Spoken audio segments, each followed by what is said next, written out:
आज ना रात्री मी हेअर ऑइल करून घेतलं कारण मला दुसऱ्या दिवशी हेअर वॉश करायचे होते. अहोंना सांगितलं मी 1 ते 2 स्नॅक्स घेऊन या टाईमपाससाठी नाईटला. तर त्यांनी एवढे सारे स्नॅक्स घेऊन आलेत ना, तर काही विचारूच नका. मीच शॉक झाले. हे स्नॅक्स, चॉकलेट्स आणि काही थंडे पण आणले होते त्यांनी. तर मग आणलेच आहेत, तर मग खायला सुरुवात केली आणि हा नंतर दुसऱ्या दिवशी मी सर्वात आधी हेअर वॉश करून घेतले. हेअर वॉश करून माझ्या घरातली सगळी कामे आवरून घेतली आणि कामे आवरून झाल्याच्या नंतर मी स्वतः फ्रेश झाले. तर कामांचा जो काही व्हिडिओ आहे ते तुम्हाला नाही दाखवलं मी, कारण मला आज थोडीशी जास्त कामं होती आणि मला ती पटपट आवरायची होती. नंतर जेवणासाठी ना मी एकटी होते. मग सगळं आवरल्यानंतर मी पोटपूजेचं बघितलं.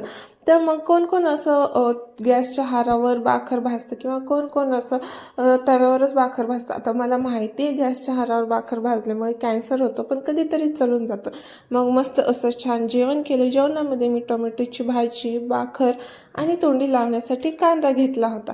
मग छान जेवण केलं. जेवणासोबत कोणी नव्हतं म्हणून काय टी व्हीवरच भागवलं. तर टी व्ही बघत बघत जेवण केलं आणि शेवटला काहीतरी स्वीट म्हणून चॉकलेट खाल्ली. तर आजचा व्हिडिओ मी छोटासा इथेच संपवते. तर जर तुम्हाला माझे व्हिडिओ आवडत असेल तर लाईक करा, शेअर करा आणि सबस्क्राईब